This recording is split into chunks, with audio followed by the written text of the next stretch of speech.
Hi there, hope you're having a good day. Welcome back to another video. Here is my final list for the top 10 basketball shoes for outdoors this year. Most important factor, durability. Is the outsole durable enough? Is the upper durable enough to last you a long time? As we get older, we might not last as long as we Ideally, there's some decent cushion, but that's not mandatory. When it comes to outdoor use, I generally avoid pricey shoes. These 10 today basically all fall within the $120 to $130 price range.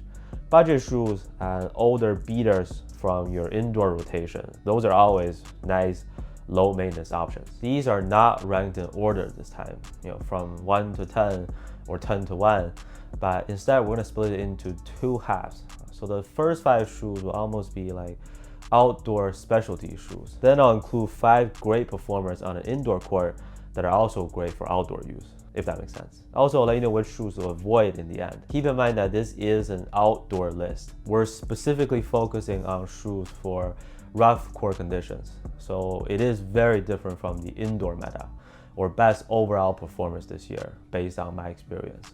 At any point during the video, please feel free to share with us your go-to outdoor shoes. Let's get started. All right, first one up, this is an outdoor beast. Easily the first one that comes to mind when I think of outdoor hoop shoes, the Li-Ning Jie Ao. I have the low top right here. They're about average weight. You can use it indoors. It's got excellent traction on a dusty court actually. Enough cushion and bounce, but as you can probably tell, this shoe is made for outdoor use. It's quite literally a tank, featuring their tough OS also, meaning that the rubber is very hard and sturdy. The upper guards your feet in a really rigid outer shell. They call it ultra shell. This colorway I got even has like dragon scales covering the most part. These guys even squeak outdoors. On a concrete court, asphalt, one of those hard rubberized courts, you should have absolutely no problems. They'll last you a long time. Downside is that if you prioritize pure comfort or prefer a softer upper and cushioning setup, this is pretty much the opposite. Next up, option 2. This one works in a similar way, the Anta KAI 6. Nitrogen foam, but it feels stiffer on feet compared to their KAI 1. About the same as the KAI 1 Speed, more durable than the KAI 1 Speed. Traction performance was also fantastic indoors. For outdoor use, these grooves are hard enough. Compared to the Jie Ao, you get a little bit better flexibility from the upper. I can see how this shoe might be too caged for some players, and it does take a while to fully break in. But on an outdoor court, you get a durable outsole, firm upper material. The midsole is well guarded, so it feels very secure on feet. Great option. Right around $100 or slightly above. Better value than the Pro version to me. Here's another specialty outdoor shoe.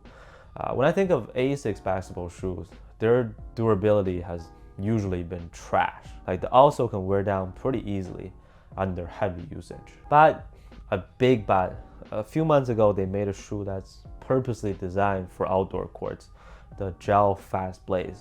This is about 3 to 4 times more durable than their other products. For a lower price, you get their signature gel cushioning, fairly soft midsole with a smooth ride. So in that aspect, this shoe is very different from the first two that we just talked about. Traction works perfectly fine on any type of court though. It's very, very affordable.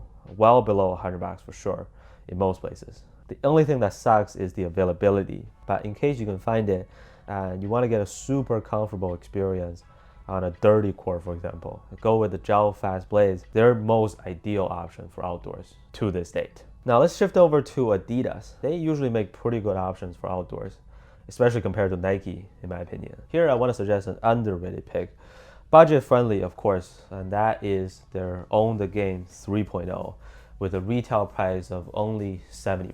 They're cheap, not so much a brick. You ain't getting a lot of bounce or padding on the interior, but let's just say that it gets the job done. The previous version, Ownthegame 2.0, was really popular based on my observations. 3.0 has worse traction indoors, to be honest, but when you bring it out, the gap tends to shrink. The outsole will last. I wore these quite a lot as a casual shoe this past summer and fall season, holding up perfectly fine. And again, they're Dame certified 1, 2, and 3, Harden's Dame 9 too. I think they're all pretty outdoor friendly. One more in this first category, a nearly perfect choice from Way of Wade. I have the Shadow 6. Two biggest reasons One, this shoe's got incredible value for its price. Cushion has been upgraded to full-length boom, their best setup available. Two, judging it from the durability perspective, it does use their tough RB, so the type of rubber compound used is ideal for rough court conditions. Previous models of this line, the Shadow 5, Shadow 5 V2, they've all been great for outdoors. The cushion here on the 6 is just much improved, and there's no more of that insole sticking to your socks problem. However, I gotta give you the full story now that I have two different colorways. Translucent versus solid rubber also equally as effective indoors. Both are durable enough for outdoors. The key difference is with the upper material. Leather on this pink pair might not be as breathable, but the simple mesh and textile on this black sunrise colorway, let's say, stability feels a little iffy. Lateral movement or a hard pivot planting your feet can be shaky at times. Anyways, biggest downside of the Shadow 6 is the upper stability, but considering almost everything else, they are excellent for outdoor use. Yes. Moving on to the second half of this list, I picked out another 5 shoes that are more than decent for indoors, but I've also used them outdoors. They're just as nice and sturdy. Anta KAI, simply put, more durable compared to the KAI Speed. Also on the Speed, you might be able to tell as I run my finger across it on the bottom. The rubber feels really soft actually. KAI, on the other hand, it also holds up very well over time on all these different colorways. Traction even improves the more you use it. Cushion and impact protection feel better to give you a safe landing. I think I've talked about it pretty often. So yeah, a versatile performer. Ideally, you don't pay resale. So 125 USD or so, delicious. Similar to the KAI, this one actually surprised me with how everything is holding up. The Jordan Luka 3. Pretty waifu friendly. Cushion certainly doesn't wow you, but it is what it is. Sometimes I even think it's better to have a setup like this that wasn't so impressive to begin with, but it stays consistent rather than something that feels super bouncy initially, then it starts to stiffen up or bottom out, as they say. The Luka 3 also is quite tanky, believe it or not. The outer trims, translucent rubber on the interior, I still haven't noticed any significant wear and tears. So if you can find one on sale, especially for Black Friday or Christmas, go for it. Next up, this is actually a better performer to me than the KAI and Luka 3, the New Balance 2-Way V5. This might sound like a hot take. I think their lineup of performance models this year can top any other brand. But for outdoor use specifically, they have more options from last year. For the sake of recapping 2024, it is the 2-Way V5. Kawhi 4 and Hezi Low V2 may be superior overall, but I don't think those are very ideal for outdoors. 2-Way V5 features their dual density setup once again, with a combination of fuel cell and fresh foam X. From shock absorption to upper stability, all the way to the also durability, you should be fine. And as the name suggests, it can be considered a multi-purpose shoe, not just for all positions, but for all court conditions too, just like the 2-Way V4. With all the longevity factors checked off, the comfort level is amazing at the same time. One more pick from Wade.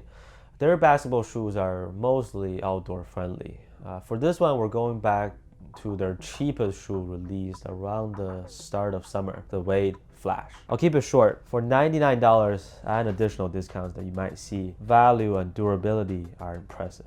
More importantly, the first few colorways are all super minimal and breathable for the summertime, which is unfortunately over. The most recent colorways that they dropped use a very different leather upper. So as we head into the winter, around Christmas, perfect timing for a potentially more supportive pair of the same model to keep your feet warm. Sweet looking silhouette to me. At the same price point, the Skechers SKX Nexus is great for outdoor use as well. Just thought I'd quickly throw that in there. Last one on this top 10 list, I have the EQLZ 247. Their new 360 just came out. Let you know about it soon. The 247, you can wear it outside, even casually if you like. Slightly on the heavier side compared to all these lightweight low tops that we see on the market. The main identity comes from the stretchy high top collar and surprisingly supportive knit material. Grip is excellent on multiple types of courts. I can confirm that. Great choice for both indoors and outdoors, on court and off court. Just keep in mind that $150 is a little bit steep for an up-and-coming brand. However, you are getting a unique and decent performer that has the ability to serve as a frequent rotation shoe. Okay, real quick before we end the video, shoes that you want to avoid for outdoors are the Currys and Tatums. Those are the ones that immediately popped up. They're not very durable at all. I also admit that I can be biased toward discounts. If you get a pair for dirt cheap during the Black Friday sale, let's say, why not? If it didn't hurt the wallet, it won't hurt that much to bring them outside. And that concludes it for this list. 10 best options for outdoor use. They are the most durable and long-lasting basketball shoes this year. Or affordable, I could say. The last time I did an outdoor list was like 9 months ago, around the beginning of the year. So a lot of those are still fantastic choices, if they're still available.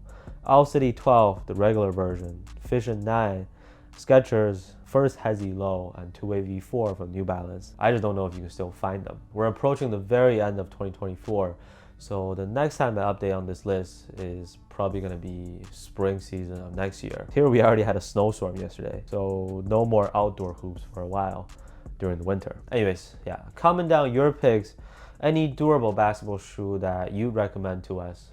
Thank you so much for watching, and I'll see you next time.